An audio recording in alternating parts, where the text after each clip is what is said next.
There's a thief in all our lives, a thief so quiet you never hear it coming. It steals your most precious treasure, one moment at a time. His name was Leo, and for most of his life, Leo believed he had an endless supply of this treasure. He believed he had all the time in the world. Leo lived in a world of later, a world of tomorrow, and someday soon. He was a man with a big heart and even bigger dreams, but he was always waiting for the right moment to live them. Leo worked a job that paid the bills, but it didn't light up his soul. His real passion was woodworking. In his small garage, he had a dusty workbench. On it sat half-finished birdhouses, a chair that only had 3 legs, and sketches of beautiful furniture he dreamed of building. His phone would ring.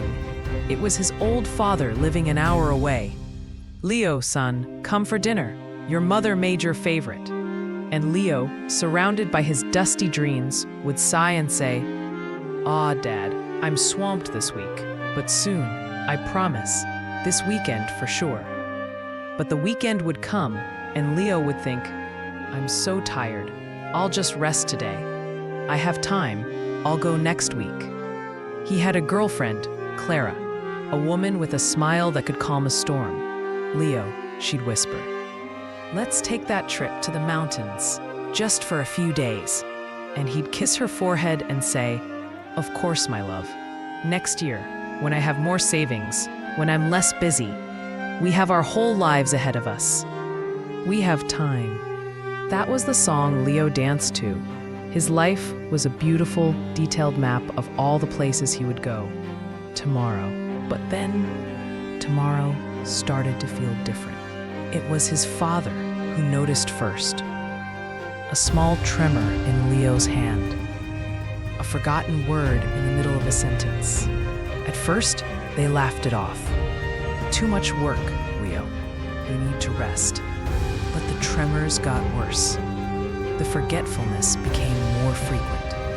Finally, after much persuasion from Clara, he went to a doctor, then to a specialist.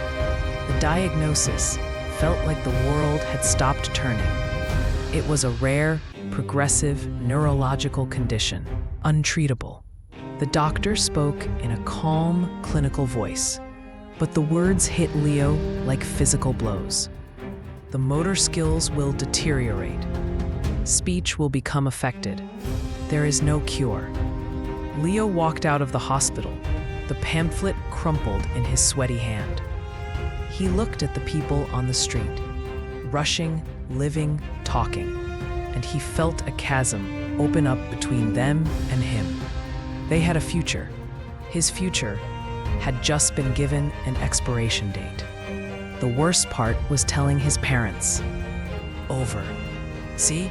Seeing his strong father break down and cry.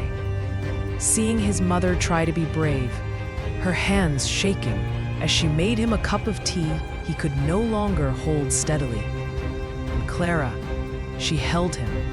She told him they would fight it together. But Leo could see the fear in her eyes, the fear of watching the man she loved slowly disappear. One evening, a few months later, Leo was in his garage. He tried to pick up a chisel. His hand shook so violently, he couldn't even grip it. It clattered to the floor. He looked around at the half-finished birdhouse, the 3-legged chair, the sketches of a dining table he had promised his mother he would build. And it all came crashing down on him. This wasn't just a garage. It was a museum of his procrastination, a graveyard for all his somedays. Every dusty project was a dream he had postponed. Every "I'm too busy" to his father was a moment he could never get back. Every "next year" to Clara was a promise he could no longer keep. He had spent his life saving his love, his passion, his time, for a future that was no longer his. He sank to the floor, the cold concrete seeping through his clothes. He wasn't crying for his illness, not in that moment. he was crying for the life he had wasted. He had been so busy waiting for the perfect moment to live that he forgot. The only moment we ever truly have is this one. And for Leo, this one was now filled with shaking hands and a fading memory. He had wasted time, and now it was absent. Leo's story. It's a hard one to hear. It's not a fairy tale with a magical cure, but its lesson is more valuable than any happy ending. He couldn't reverse his condition, but in the time he had left, he changed how he lived it. He stopped waiting. He asked Clara to hold the wood, and he would guide her hands, teaching her to build that birdhouse. His speech was slurred, but he used it to call his father every single day just to hear his voice. He stopped saving his love for a special occasion. He poured it out every single day, like it was his last.